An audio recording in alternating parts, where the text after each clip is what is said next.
Meu nome é Arnaldo Tavares e tenho 84 anos. Estou aqui, sentado na varanda desta casa em Petrópolis, onde vivi os melhores e os piores momentos da minha existência, e preciso contar uma história que não me deixa dormir há semanas.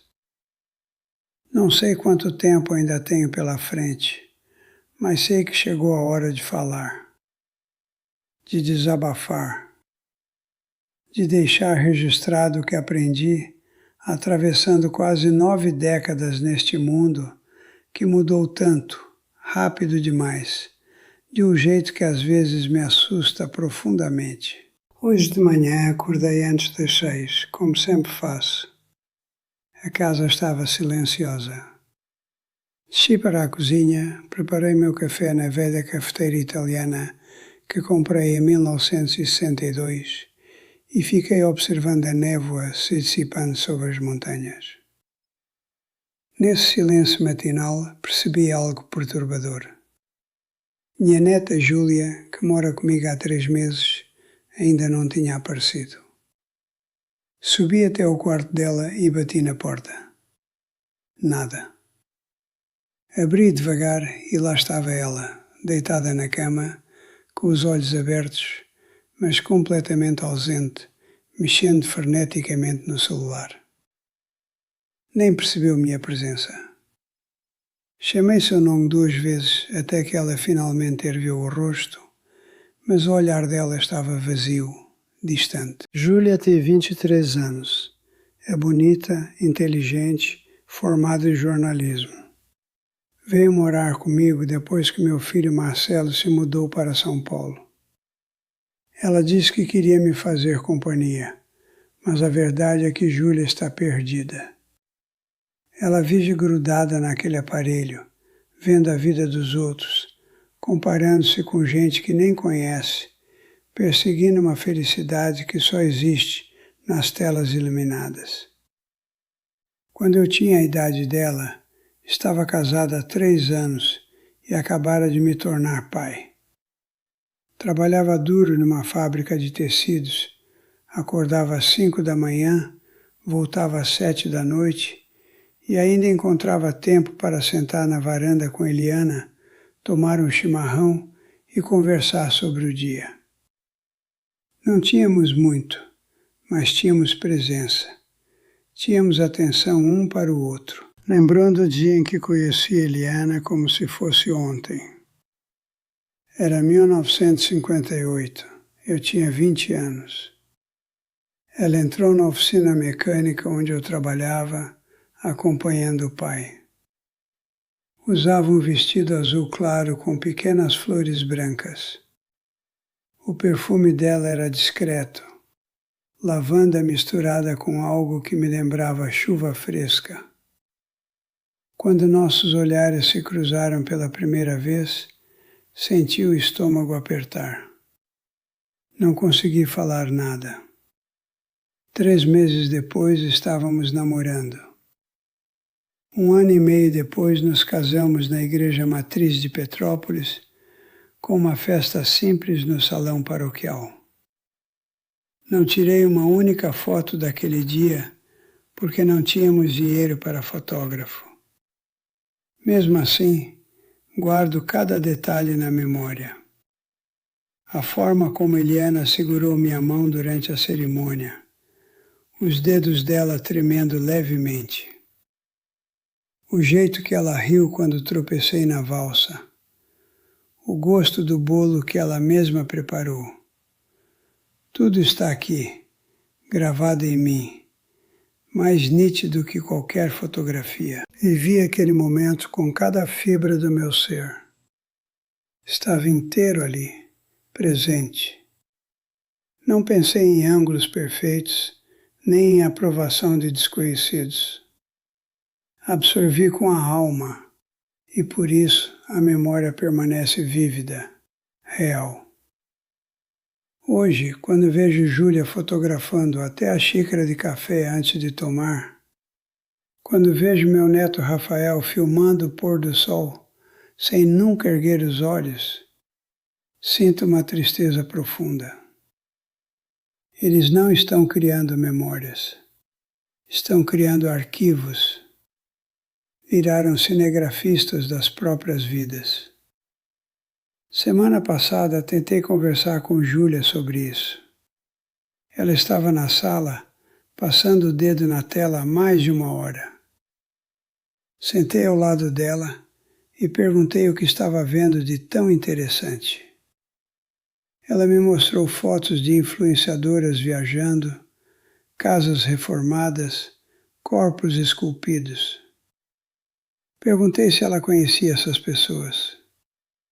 Ela disse que não, que apenas seguia porque achava inspirador. Mas eu vi nos olhos dela. Vi a comparação acontecendo. Vi a insatisfação crescendo. Vi minha neta linda e capaz se sentindo pequena diante de vidas editadas, falsas. Tentei explicar. Contei que quando eu tinha a idade dela, minhas comparações se limitavam aos vizinhos da mesma rua. Talvez alguém tivesse um carro mais novo ou um jardim mais bonito, mas o universo era pequeno e administrável. Hoje vocês se comparam com o 1% mais privilegiado da experiência humana. Confrontam os bastidores imperfeitos de suas vidas com o palco cuidadosamente montado dos outros. E isso adoece a alma, Júlia. Ela me ouviu em silêncio, mas percebi que minhas palavras não penetraram. Como poderiam? Eu sou apenas um velho falando de um mundo que não existe mais, mas não posso desistir. Porque o que vejo acontecendo com minha neta, com essa geração inteira, me assusta mais do que qualquer guerra que testemunhei, mais do que qualquer crise que atravessei. Vejo uma multidão de pessoas fisicamente presentes, mas espiritualmente ausentes. Vejo sombras caminhando pelo mundo sem realmente habitá-lo. Ontem à noite, Júlia recebeu uma ligação do namorado. Eles terminaram. Ouvi ela chorando no quarto e subi para consolá-la. Quando entrei, ela estava sentada na cama, lágrimas escorrendo pelo rosto, mas os dedos continuavam deslizando pela tela. Mesmo chorando, ela não conseguia parar de rolar o feed. Sentei ao lado dela, tirei o celular da mão dela suavemente e a abracei. Ela se desfez nos meus braços. Fiquei ali segurando minha neta enquanto ela soluçava. E pensei todas as vezes que Eliana me segurou assim. Quando perdi meu pai, quando a fábrica fechou, quando nosso filho mais novo nasceu com complicações de saúde. Eliana nunca tinha um telefone para distrair a dor. Ela simplesmente ficava comigo no desconforto, na tristeza. E era nesse espaço vazio que a cura acontecia. Era ali que eu processava, amadurecia, me transformava. Júlia adormeceu nos meus braços naquela noite. Quando a coloquei na cama, vi o celular dela na mesinha. A tela acendeu com uma notificação. Depois outra, e outra. Uma enxurrada de ruído digital invadindo até o sono dela. Desliguei o aparelho e saí do quarto. Voltei para a varanda e fiquei olhando as estrelas. Pensei em quanto tempo me resta. 84 anos são muitos, mas também são poucos quando você tem tanto ainda para dizer. E pensei que talvez seja essa a minha missão agora, para contar, para alertar, para oferecer o antídoto antes que seja tarde demais. Porque eu sei o que vem pela frente para eles. Sei porque vivi o oposto. Vivi em profundidade. Vivi em presença. E sei que quando chegarem à minha idade, não vão desejar ter passado mais tempo nas redes sociais. Vão desejar ter erguido mais o olhar.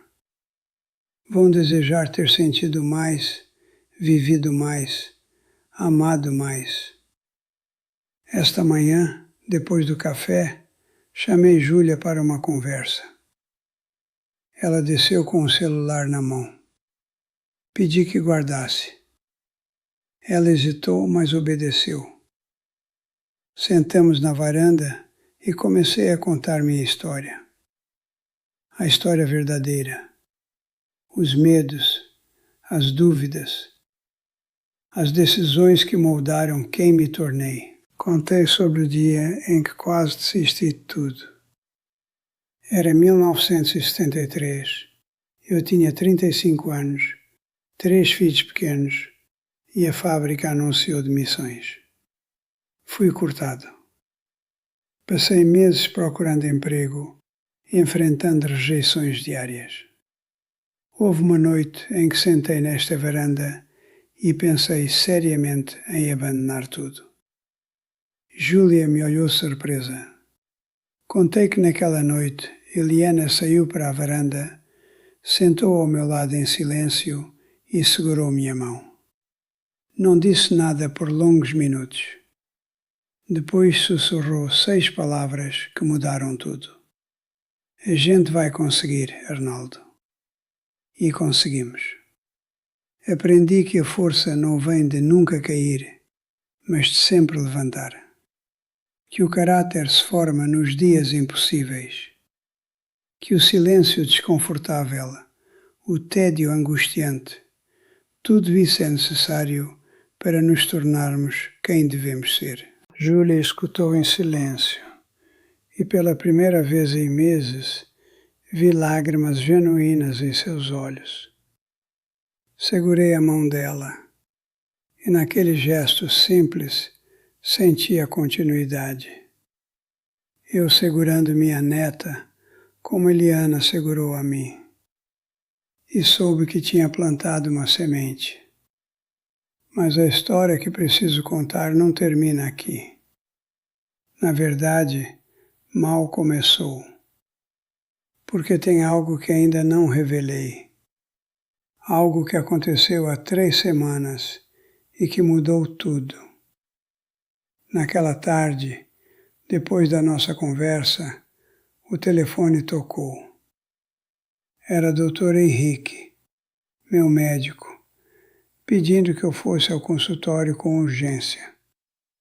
Tinha algo nos exames que precisávamos discutir pessoalmente. Se essa história te interessou, não se esqueça de se inscrever no nosso canal e diga-nos de que cidade você nos está vendo. Continuamos. Prometo que essa vai ser a melhor história que você vai escutar na sua vida. 3 dias depois da ligação do Dr. Henrique, sentei na cadeira fria do consultório médico enquanto ele revisava papéis com uma expressão que conhecia bem.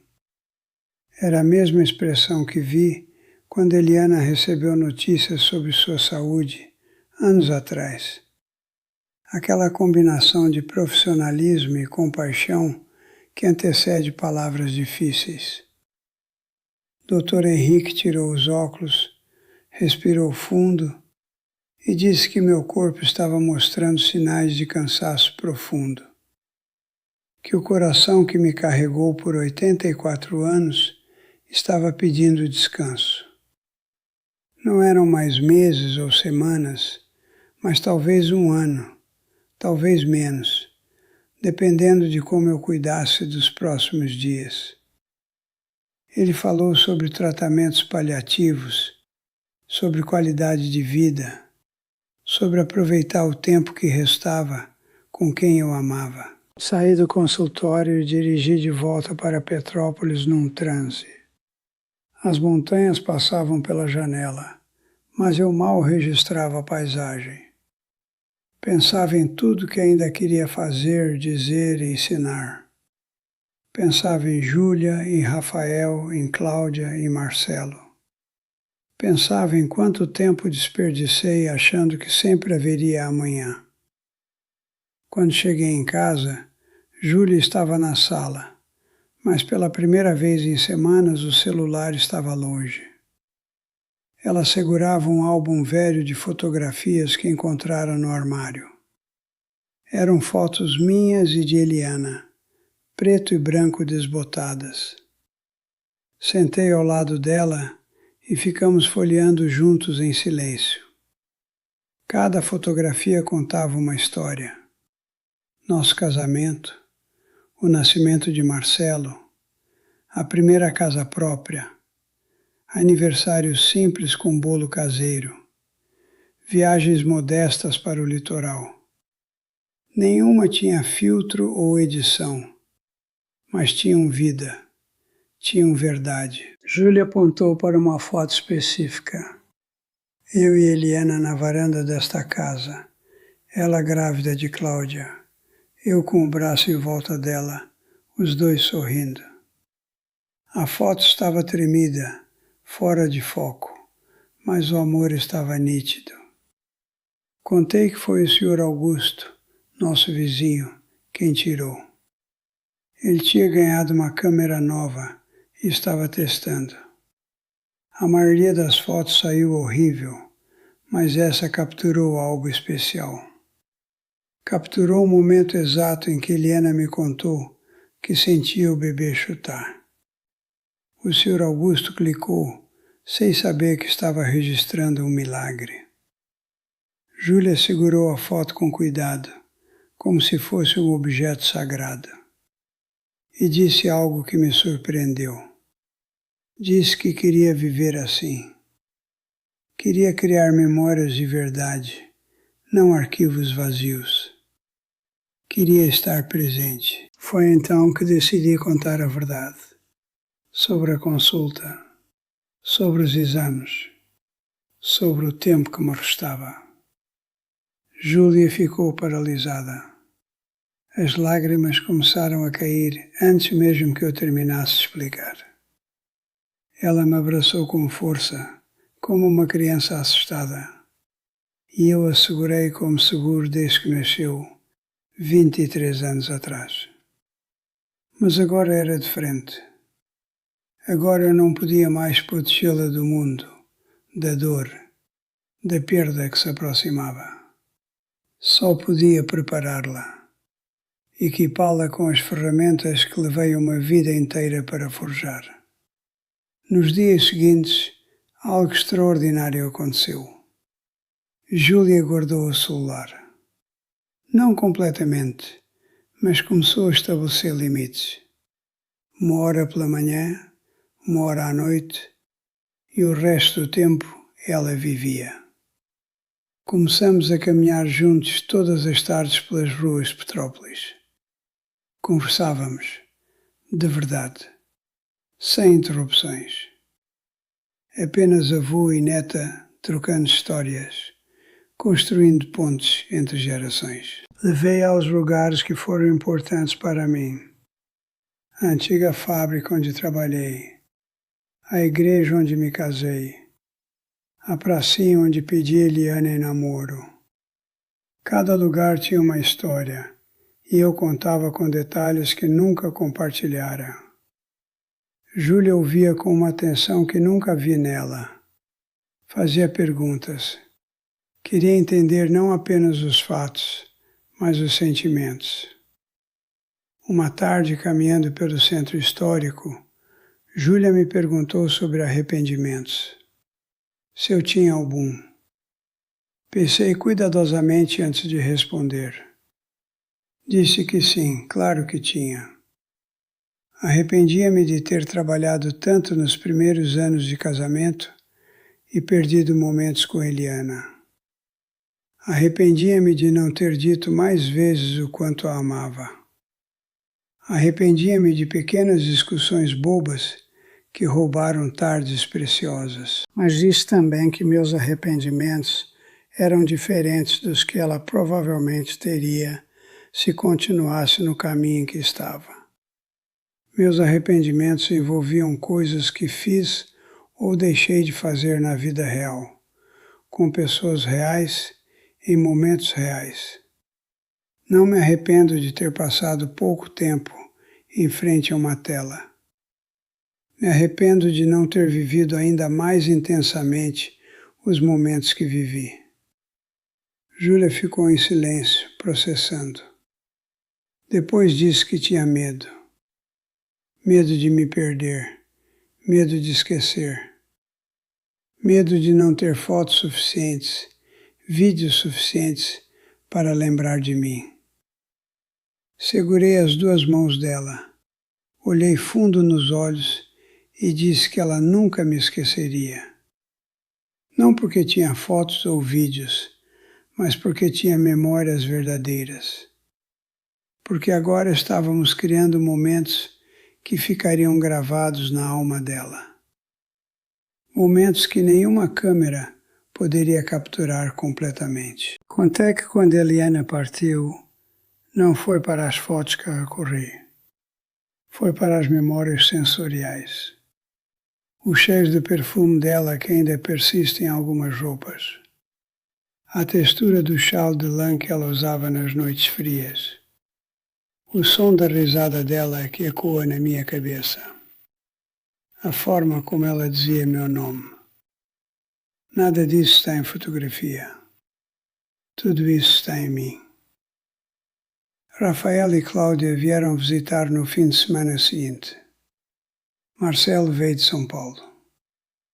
Reunimos a família na mesa da varanda, a mesma mesa onde Eliana servia almoços dominicais por décadas.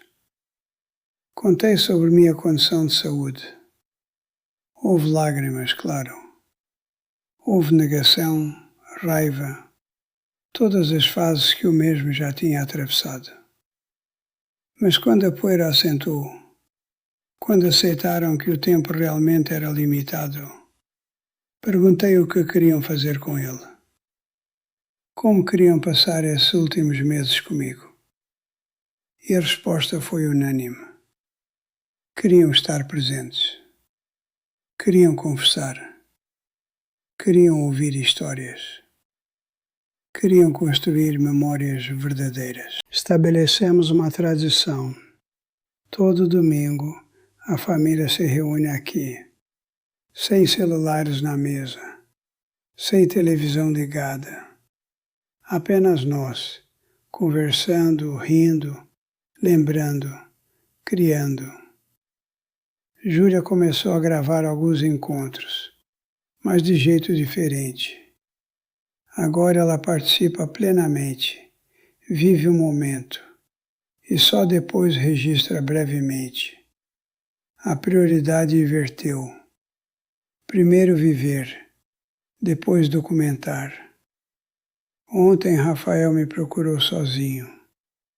Tem 15 anos e sempre foi o mais grudado nas telas. Diz que estava tentando mudar, que desinstalou alguns aplicativos, que começou a ler livros de verdade, de papel, que saiu para andar de skate sem levar o celular e sentiu algo estranho. Liberdade. Contei que essa liberdade era o que vivíamos naturalmente quando eu era jovem. Não porque éramos melhores, mas porque não tínhamos escolha. E agora eles precisam lutar para reconquistar o que tínhamos de graça. Precisam ser radicais para alcançar o que era normal. Mas disse também que admirava a coragem dele, porque é muito mais difícil nadar contra a correnteza quando todos ao redor se deixam levar. É muito mais difícil escolher o silêncio quando o ruído é a norma. Hoje de manhã acordei especialmente cedo. O sol ainda não tinha nascido completamente. Desci para a varanda com meu café e fiquei observando o mundo despertar. As montanhas se revelando aos poucos. Os pássaros começando a cantar. A névoa dançando entre as árvores. E senti uma paz profunda. Não tenho medo do que vem. Vivi plenamente. Amei profundamente. Criei laços verdadeiros. E agora, nos meses que me restam, estou deixando um legado que vale mais do que qualquer herança material. Estou ensinando minha família a viver de verdade. Júlia desceu alguns minutos depois. Sentou ao meu lado sem dizer nada. Trouxe 2 xícaras de café fresco. Ficamos ali, em silêncio compartilhado, observando o amanhecer. Não tiramos foto, não gravamos vídeo. Apenas vivemos o momento, juntos, presentes, inteiros. E entendi que esse era o verdadeiro antídoto. Não uma técnica complicada, apenas presença. Apenas escolher estar aqui, agora, com quem amamos, fazendo o que importa. Apenas lembrar que somos seres humanos, não usuários. Que temos uma única existência e ela merece ser vivida em profundidade. Quando chegar o meu último dia e eu estiver deitado revendo minha trajetória, não vou desejar ter passado mais tempo nas telas. Vou desejar ter abraçado mais forte. Vou desejar ter sentido mais intensamente. Mas não vou ter grandes arrependimentos, porque vivi, de verdade. E agora estou ensinando os que amo a fazer o mesmo. Estou passando adiante a sabedoria que só o tempo pode forjar. Estou deixando um legado que nenhuma herança material poderia igualar. Júlia olhou para mim e sorriu. Um sorriso verdadeiro, presente, sem filtros. E naquele sorriso vi esperança. Vi que a mensagem estava sendo recebida. Vi que talvez essa geração ainda pudesse se reconectar com a própria humanidade. O sol completou sua ascensão sobre as montanhas de Petrópolis. Um novo dia começou.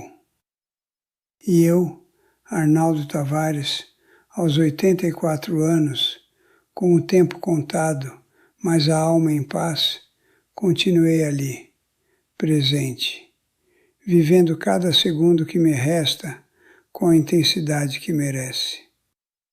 Porque no fim, não é sobre quanto tempo temos, é sobre o que fazemos com o tempo que nos é dado.